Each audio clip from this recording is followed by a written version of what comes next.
as the chair. This year I'm serving as chair of the Academic Senate, and that means I'm spending an awful lot of time thinking about the very practical problems around COVID and its implications for our students, about things like pass, no pass, grading, and keeping the dorms clean and safe and so forth. And it's been fascinating, but it's been really difficult. And one of the consequences is I've been thinking a lot about the relationships between our conceptual models, the things we do analytically, and the lived experiences of the people we write about. And in particular, I've spent a lot of time this year thinking about the relationships between statistical uncertainty and experiential uncertainty. The stress and uncertainty of this last year have certainly been extraordinary. It's like living through the 1918 flu and the 1929 market crash and the 1968 protests for racial justice and the 2000 hanging Chad elections all at the same time. Now, the vaccines are leading to dramatic declines in infections and deaths, and the economic situation has improved, and much of the political unrest has settled, but there's still a considerable amount of uncertainty and fear. So today, what I wanted to do is just introduce you to a framework for thinking about experiential uncertainty that I call a vital conjuncture. And then I want to talk a little bit about how it applies to COVID in the United States in 2020. And then lastly, briefly reflect on the relationship between this experience of uncertainty and the recent calls for flexibility around grading, and then especially flexibility around work schedules. So my first book developed this idea of a vital conjuncture. What is that? To think about it, we first need to think about what it's not. Much of the time, all of us go through our daily lives with some sense of a future and some feeling of a trajectory. So young people are in school in order to get degrees and get jobs. Young adults are working to save money for a car or a house or a wedding. We often have a feeling that we know where we're going and something about what the future will be like. This feeling may be completely illusory, but it is nonetheless a very useful one in organizing our daily lives and helping people, helping groups to make sense of their place in the world. But there are moments when this illusory clarity breaks down. Something happens and it calls this clear road into question, and the future all of a sudden becomes visibly uncertain. At that point, our future trajectory becomes murky and multiple paths appear possible. Each of those paths may suggest a radically different future. And in that duration, when these multiple futures are open, multiple domains of life that ordinarily would each continue along partially independent lines, they become temporarily intertwined. And this duration, when multiple futures are at play, that is what I mean by a vital conjuncture. For example, a young woman nears the end of her schooling and is applying for jobs in a variety of cities. The young man she's been dating isn't sure if he wants to move. Will he follow her and maybe marry her? Is it time to break up? Where will she live? What job will she have? All at once, all of these different questions are simultaneously on the table, and her choice of work has become entwined with her choice of partner. Her potential futures have multiplied, and for some duration, her present is dominated by multiple possible futures. Or a young woman unexpectedly finds herself pregnant. She fails her exams and her parents are unwilling to pay the tuition for her to repeat the grade. She's offered an unexpected scholarship at a prestigious but faraway school. Each of these might open up a vital conjuncture, and that conjuncture would stay open until she regains some sense, which, remember, may be illusory, but that sense of knowing the trajectory of her future. So a vital conjuncture then is the zone of possibility that emerges around specific periods of potential transformation in a life or lives. It's a temporary configuration of possible change. It's a duration of uncertainty and potential. In a very similar way, in 2020, in the United States, COVID threw our imagined futures into the subjunctive and rendered our lives provisional and uncertain. Plans large and small were canceled, others put on indefinite pause. We usually know that our kids will be in school through May and that we can visit our relatives over summer break. We usually know we can pop down to the store at the corner and walk right in and buy some toilet paper. We usually know in the spring what we're going to be teaching in the fall, but none of that has been true for a year now. The illnesses and deaths have been truly horrific for those who have suffered them and for their loved ones. But the universal experience this year has been uncertainty. As with all conjunctures, here multiple aspects of social life that might normally be distinct have become conjoined, both for individuals and for whole countries. And one of the things that really interests me is how we think about this aggregation, but I don't really have time to talk about that today, but it's an interesting thought. Economics, politics, schooling, public health, what happens in any one domain is now more explicitly and visibly linked to the other ones. In California, this conjuncture has been made legally explicit as the types of businesses that are permitted to open has formally depended on the positivity rate. And that, of course, depends both on underlying infection rates and testing coverage. And the testing coverage depends on county level investments. And in California, those county level investments are closely tied to politics. So the politically liberal counties shut down more radically a year ago, but they ramped up testing faster. So that for a number of months in the fall, it was the politically red counties in the interior of the state that faced stricter stay-at-home orders. Conjunctures are structured by the things they conjoin, and it is through those conjoinings that we can make sense of them. In some ways, and despite the severe political polarization, everyone in America has been living through this vital conjuncture of COVID together. But at another level, everyone has experienced the existential uncertainties quite differently and in partial isolation. I want to turn now to a couple of selections from a corpus of letters that were about almost 100 letters that Berkeley undergraduates posted online in support of a universal pass-no-pass policy last fall, trying to persuade the Senate to grant universal pass-no-pass, which in the end we did. I've edited here for clarity, and I've removed anything that might identify the person, but these letters were publicly posted, so are not very sensitive in that sense. And I quote, "My father got unemployed during the COVID pandemic this fall, and every day I worry about his health, how he will survive when his disability runs out. Also, my scholarship hasn't come through yet because everything is virtual and financial aid has been slow. And I'm worried about whether or not I'll be able to survive on what little money I have left in my bank account. Because some classes have opted for multiple little assignments, I feel just so overwhelmed with constantly playing catch up. I had an exam and an assignment due this week, and so I missed all of my lectures for the week and spent my entire weekend catching up. And now I've been having multiple panic attacks and not eating or sleeping, and I'm constantly anxious and stressed and depressed most of the times during the week. At one point during the semester, the skies turned orange, and it seemed that we were draped in smoke. As someone who's only 21 years old and hopes to live a long life, I fear if I will even live to see my 30s. I hope to one day have children of my own, but when I see the world ending through a pandemic and the catastrophic events of climate change, I ask myself, is it even worth it? And on top of that, we were expected on that day to ignore the crumbling, dying world and attend classes as if nothing was happening. How can I attend classes when I literally woke up to a post-apocalyptic looking world and expect to perform at my normal capacity?" So the first point I want to draw your attention to is how conjunctures entangle things that would otherwise be separable. Teaching strategies that were designed to respond to pandemic-induced remote instruction, for example here, get entangled with our failing electrical infrastructure. The second point is that what is lost most fundamentally for the student is any sense of a viable future. Is it even worth it, the student asks, when there is no future for me?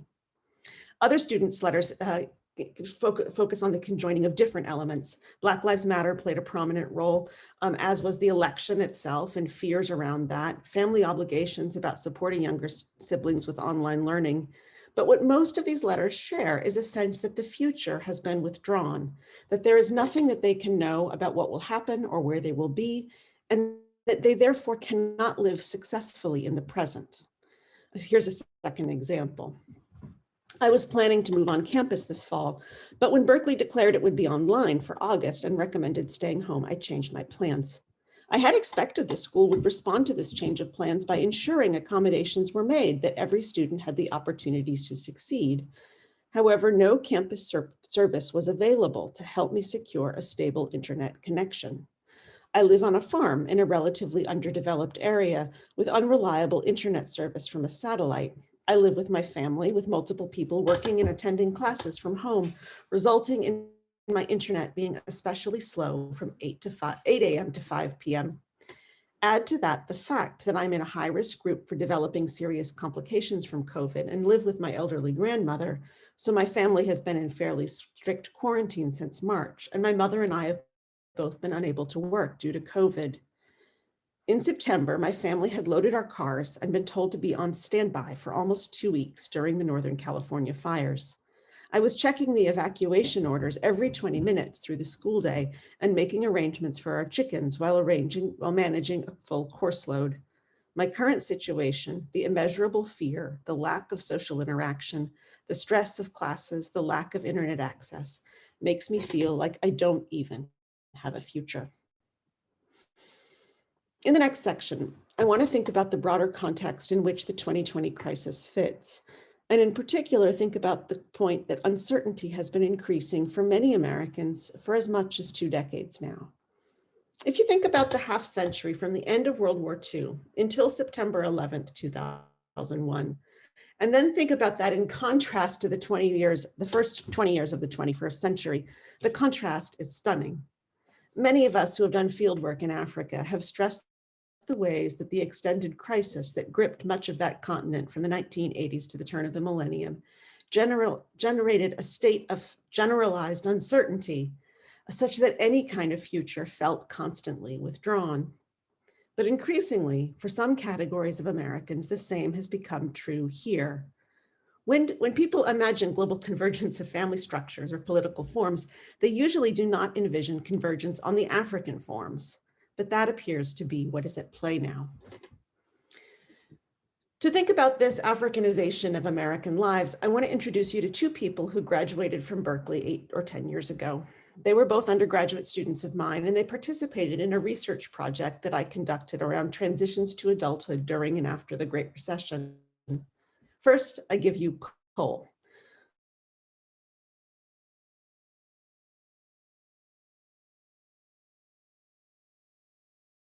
Finding a job, will come along, and he explained that contemporary job searches were not about keeping one's sights on something specific. Instead, it's important to keep one's eyes and ears open and wait for the right opportunity to present itself. After graduation, he got contract work with a local startup.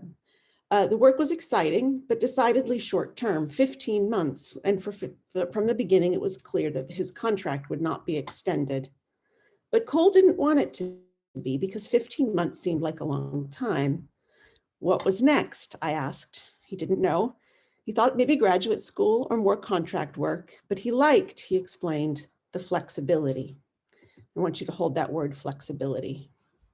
Kelsey also graduated from Berkeley and for several years longer continued to work part-time in the record store that had employed her as a student. The last time I met with her, she was looking for something more permanent because she was spending more money than she earned and her parents were not willing to keep subsidizing her. She was thinking of maybe taking some evening classes, but hesitated to spend the money and described herself as in sort of a holding pattern. She had a lot of time she didn't know what to do with and was sort of pioneering the so-called languishing that has become the norm under COVID. She came to me to talk about graduate school, but hesitated when I told her that most MA programs were 2 years. 2 years, that's too long, she said. I need more flexibility. Now, I want to dwell on the importance that Kelsey and Cole place on flexibility, which seems to mean here primarily not being tied up to a specific commitment for too long. This understanding of flexibility clearly stands in dramatic contrast to the kinds of means ends rational action that Weber describes at length and advocates. Cole and Kelsey instead emphasize the importance of keeping your options open, of not foreclosing any alternative possible future too quickly. In a related vein, the New York Times ran a series of articles with the title, "A Major in Engineering, but a Minor in Keeping an Open Mind." For decades, as a rule, life in most domains in the United States got more stable and more predictable. We think from World War II to 2000. Life expectancy rose, the range of ages at death shrank, Contraception became more available. The Federal Reserve worked hard to flatten out the business cycle. Recessions became shallower. Residential mobility led to increasingly homogeneous neighborhoods, and with that, educational and political homogamy increased. Credit markets stabilized and liquidity constraints became less severe, and so on. Perhaps most importantly, people came to believe that predictability was normal and that uncertainty was rare. Between the Second World War and the start of the 21st century, people increasingly felt that they could count on progress, that they would have a future that they could foresee and that they could plan for. But that time is no more. That change had begun at least by the end of the Great Recession, and it's become much stronger now. And this change has at least two parts.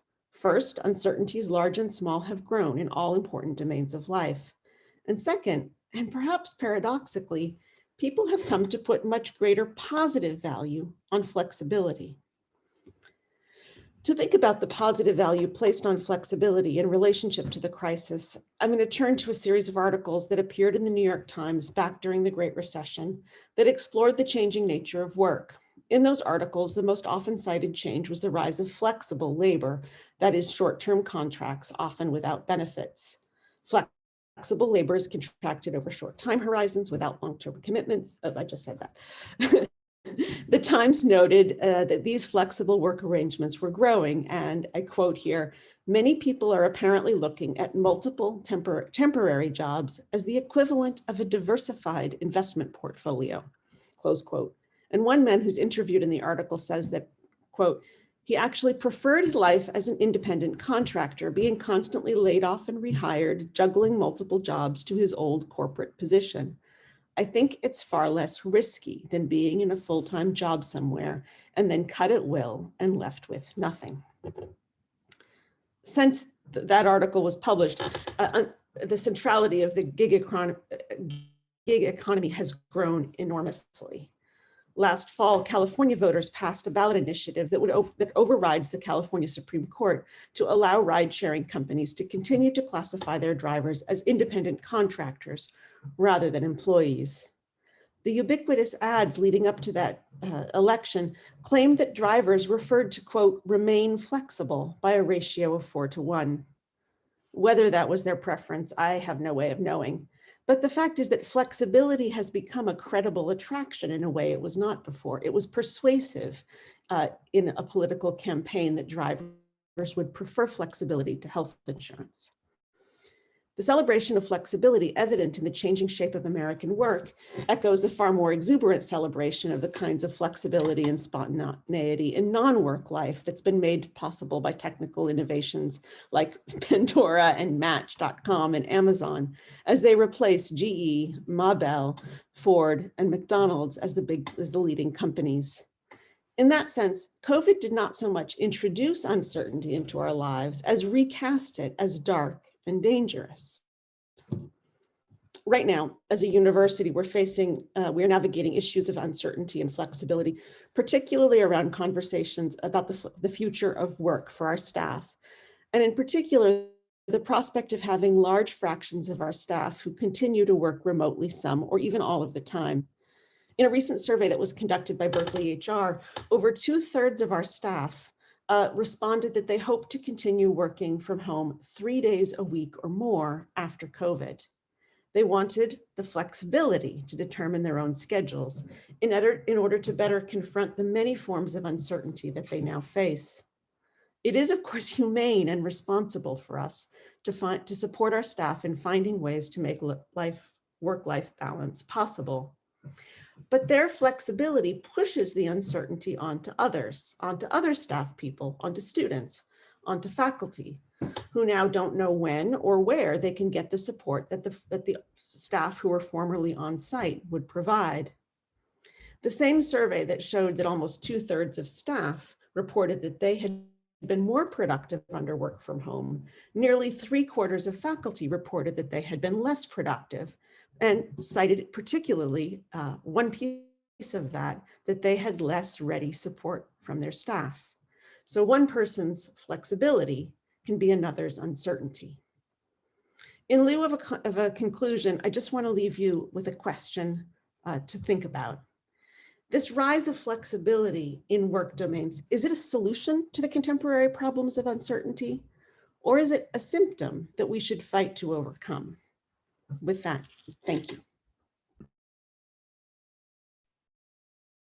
Thank you so much, Jenna. That was really powerful and a lot to think about. Would you have a little bit of time for some discussion and questions? Yes, my next thing is at 11:35. Okay, excellent. So please feel free to just unmute and ask Jenna your questions. Jacob has a question, I think. Yeah, thank you. That was a very nice contrast to what we were doing earlier.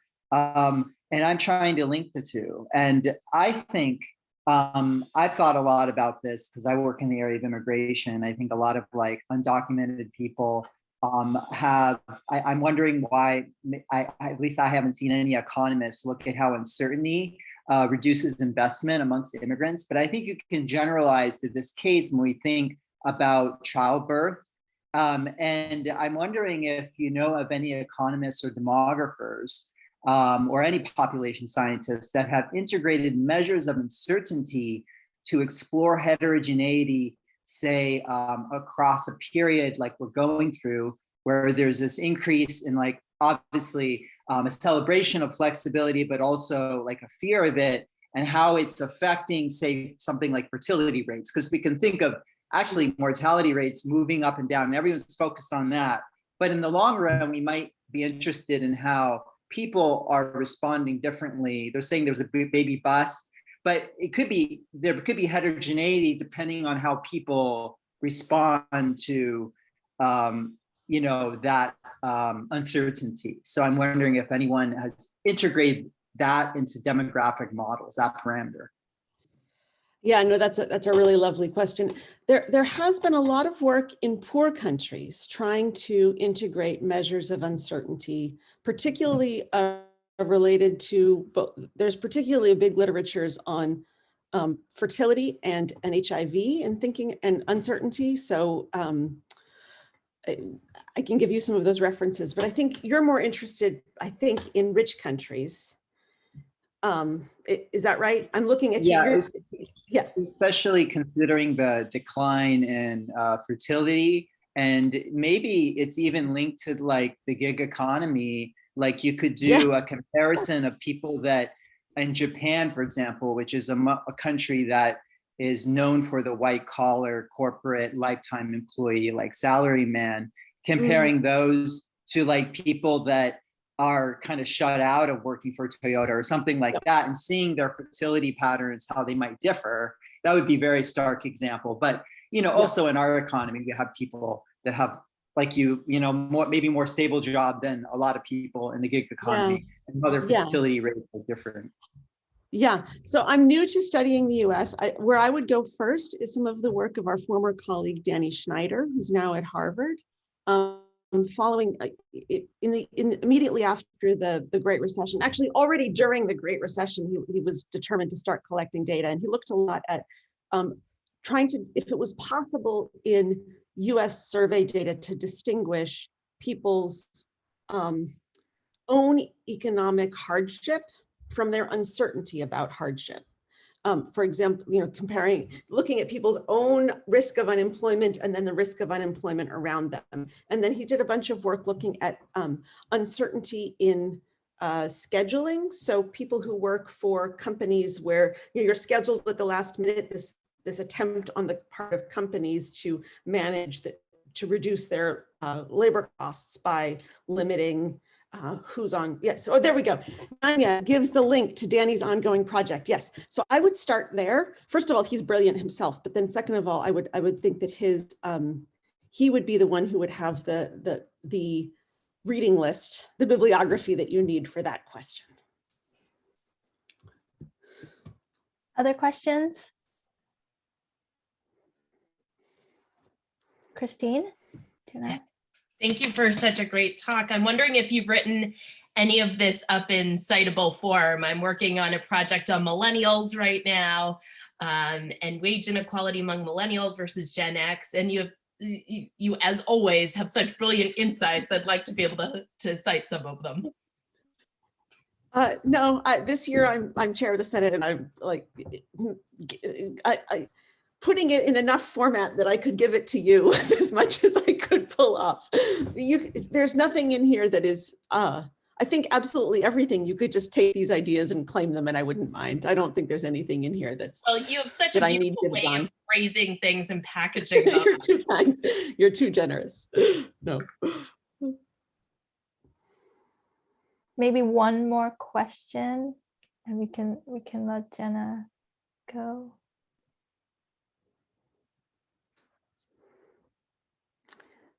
Well, it was a real pleasure to see you all. I'm just delighted that you're doing this and that you have such adept and intelligent leadership in Dennis and Aisha. It's really wonderful. And thank you so much, yeah, Jenna. next We year. really appreciate your time. Pleasure. joining us. Delightful. Thank Take you so much. care. Bye-bye. Take care. Bye. Thanks, everyone. We'll resume again at 1 p.m. Pacific, same Zoom link. And then again, if you have questions in the meantime, please post on Piazza and we'll try to get to them. So thanks, everyone. Thank you.